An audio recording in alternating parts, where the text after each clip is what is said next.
ini kelompok 10 dengan topik etika guru dan murid menurut kitab Taklim Ta'lim. Di sini kami terdiri dari 5 anggota. Yang pertama saya sendiri, Ita Nur Fadilah, NIM T 2017-3010. Yang kedua Urniati Wahidah, NIM T 2017-3019.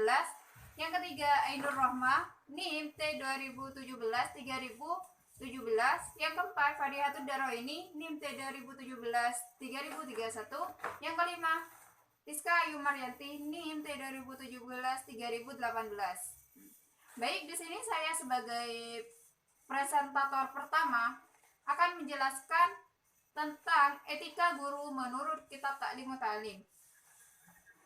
Secara garis besar, secara umum, etika diartikan sebagai suatu disiplin filosofi yang sangat penting, di mana filosofi ini mengajarkan tentang bagaimana kita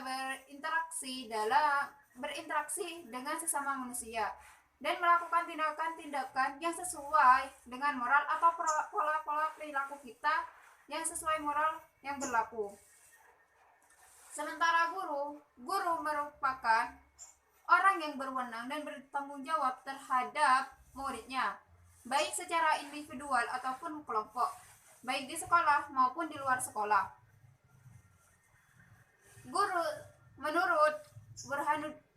menurut Az-Zurnuji dalam kitab Ta'lim Ta'lim adalah orang yang memiliki sifat waro dan berintelektual, di mana sifat waro dan intelektual di sini merupakan syarat untuk akademik dan moral. Sementara menurut Imam Al-Ghazali, guru adalah orang yang bisa menyayangi, membimbing dan menasehati kepada muridnya, dan membawa murid itu atau bisa mengajarkan murid itu agar bisa meneladani Rasulullah. Jadi secara garis besar, guru di sini adalah orang yang memiliki kemampuan dan memiliki akhlak yang baik yang bisa menjadi teladan yang baik bagi muridnya. Dan dalam kitab Taklim Ta'lim dijelaskan bahwa dalam bagaimana kita menghormati guru atau tata cara kita menghormati guru. Yang pertama, jangan duduk di tempatnya, jangan jalan di depannya, jangan berbicara hal yang tidak baik atau hal-hal yang membosankan.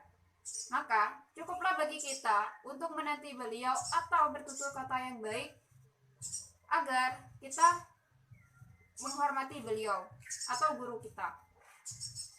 Sementara adapun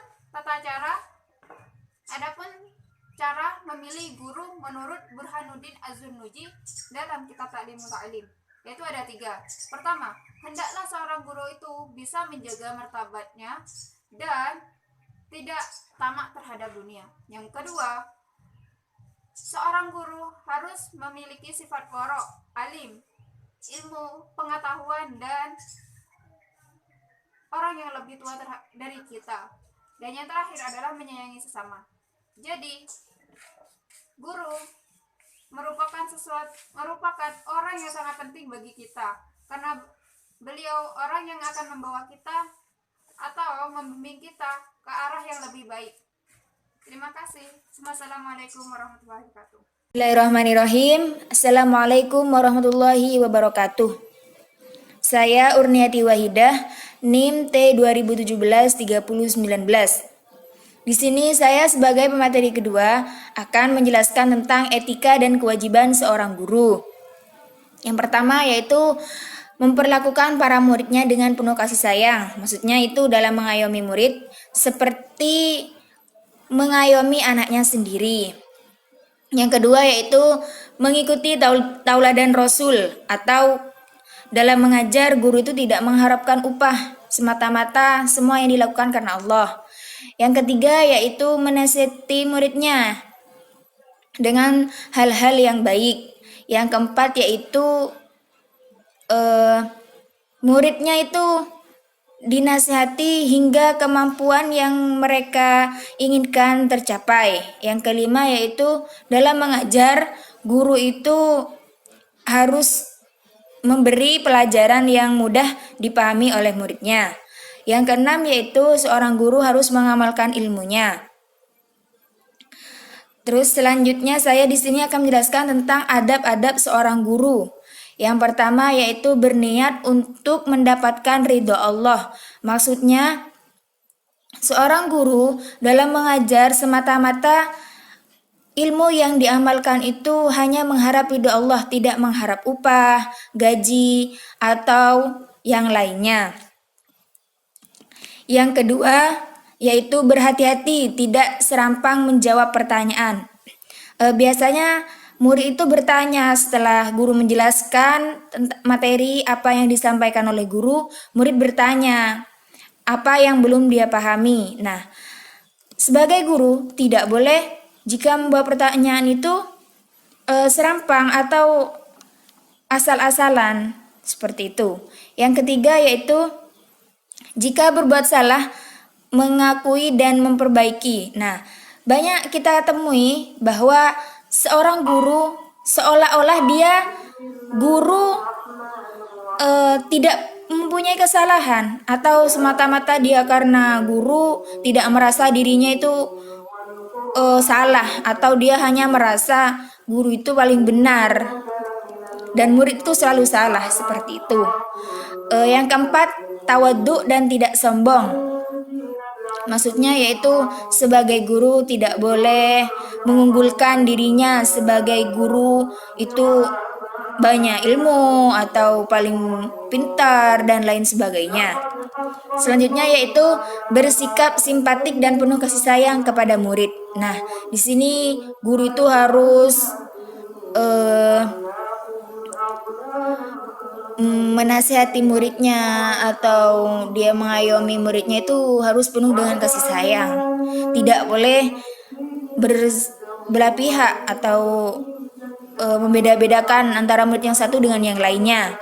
Selanjutnya yaitu senantiasa belajar untuk memperbaiki dan meningkatkan kualitas diri. Nah, seorang ahli ilmu itu ialah pembelajar sejati yang mana ia tidak pernah berhenti belajar, nah tidak pernah merasakan bosan untuk menggali ilmu. Seperti itu. Terima kasih. Mungkin cuman ini dari saya, kurang lebihnya mohon maaf. Wassalamualaikum warahmatullahi wabarakatuh. Assalamualaikum warahmatullahi wabarakatuh. Nama saya Farihatud Daroini yang akan menjelaskan poin yang kedua, yaitu etika murid dalam kitab Ta'lim Ta'lim. Poin yang pertama adalah mendengarkan dengan seksama penjelasan dari guru. Maksudnya yaitu pada saat guru menyampaikan materinya, hendaknya kita mendengarkannya meskipun materi tersebut sudah pernah dijelaskan sebelumnya, dan kita harus tetap menghargai dan menghormati penjelasan yang telah diberikan. Jika suatu saat guru bertanya apakah kita pernah mendengar pernyataan tersebut, maka kita tidak boleh menjawab iya atau tidak. Lebih baik kita menjawab dengan kami senang mendengar penjelasan dari engkau. Terus poin yang kedua yaitu adalah tidak mendahului keterangan guru.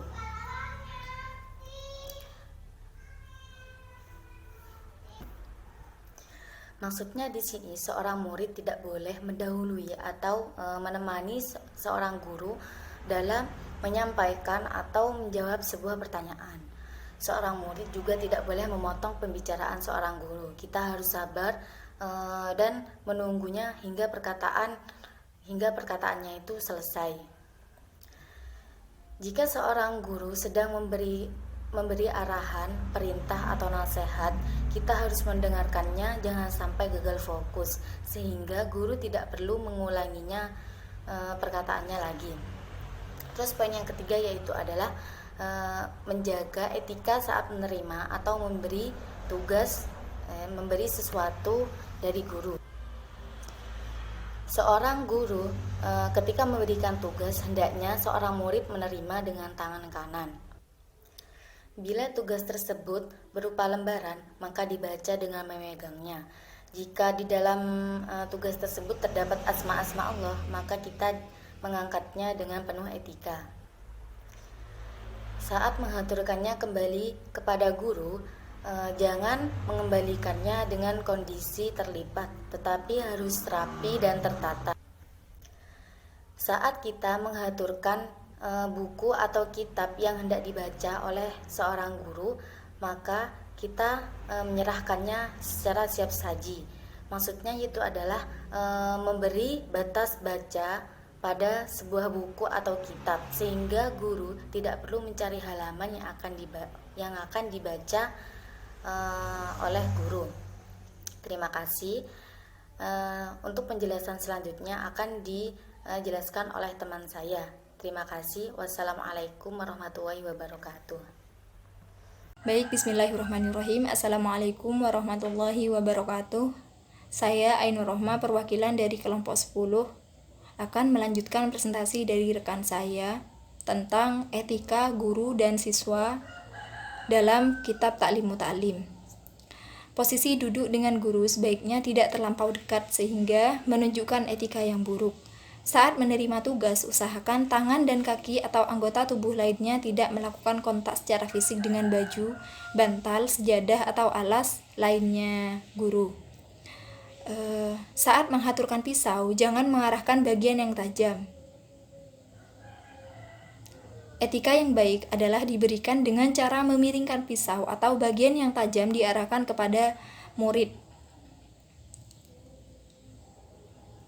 Ketika menghaturkan sejadah untuk sholat, hendaknya dibentangkan terlebih dahulu, lalu mempersilahkan guru sholat di atasnya. Etika ini juga berlaku setiap kali siswa atau murid mengetahui gurunya hendak melakukan sholat. Hendaknya siswa tidak duduk di hadapan guru di atas sejadah atau sholat di atasnya kecuali karena faktor tempatnya tidak suci atau ada uzur yang menuntut mengenakan sejadah. Saat guru beranjak dari tempat sholat, sebaiknya murid bergegas mengambilkan sejadahnya dan mempersiapkan sandalnya.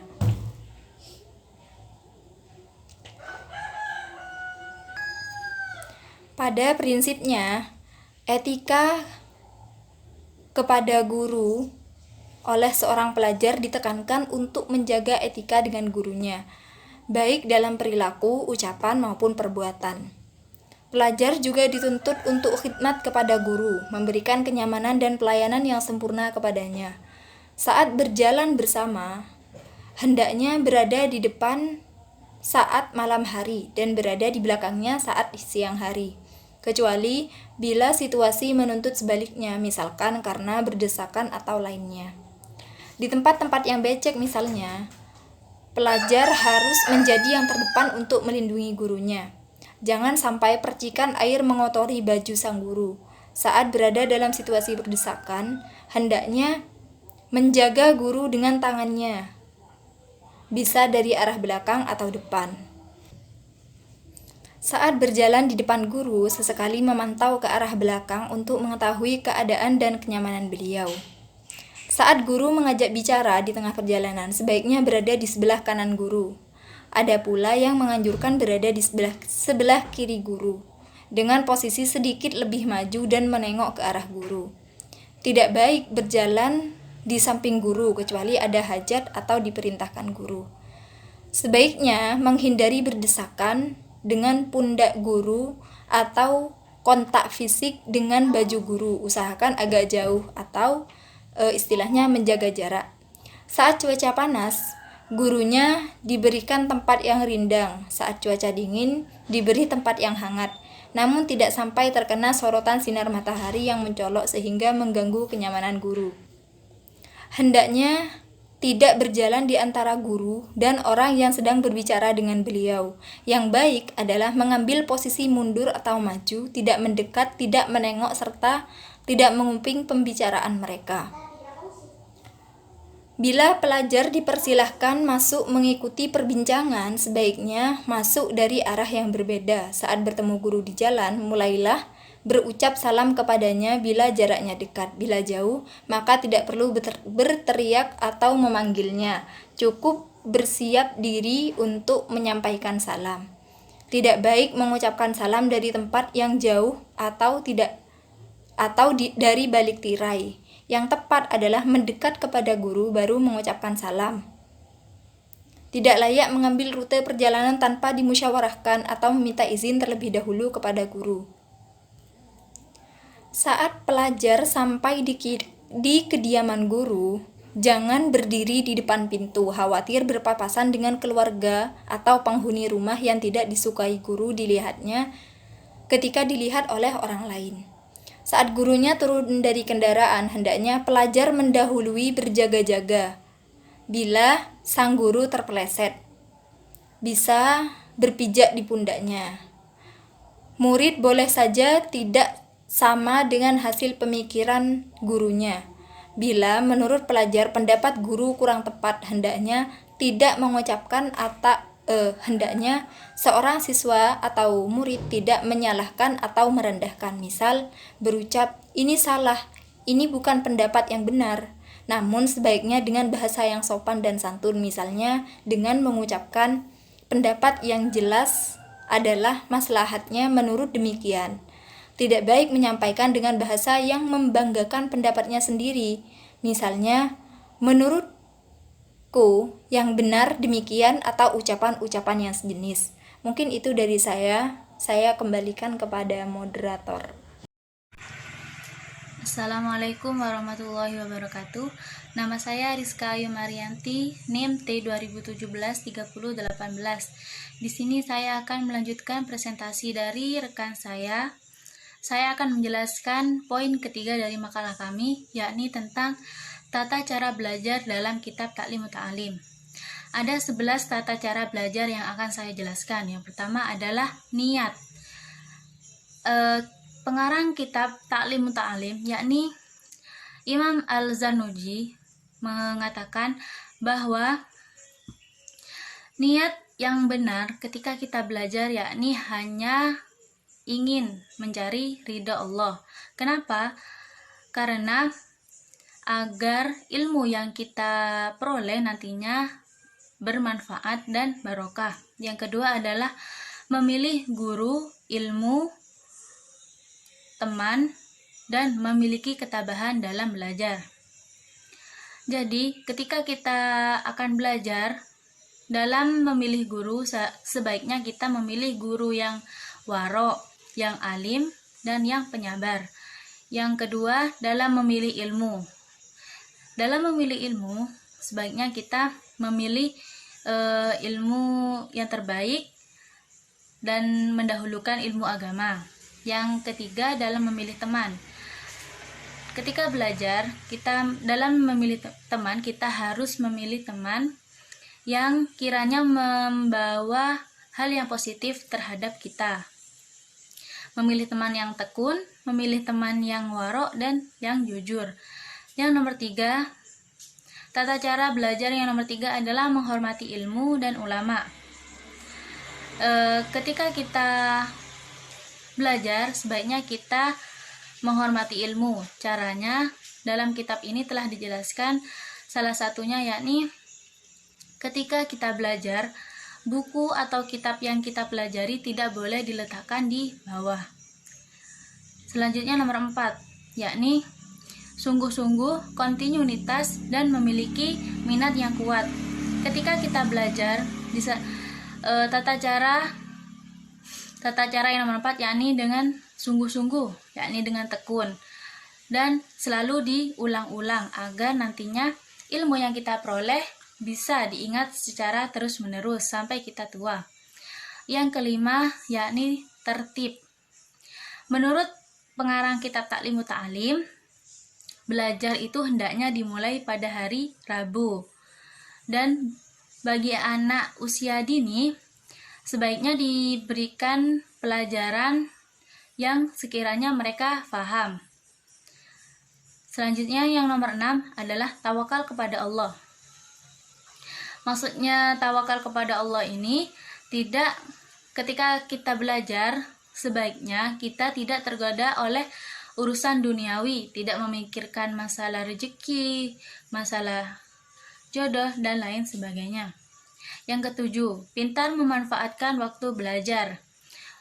Menurut kitab Ta'lim Muta'alim, waktu belajar yang baik adalah ketika awal malam sampai akhir malam.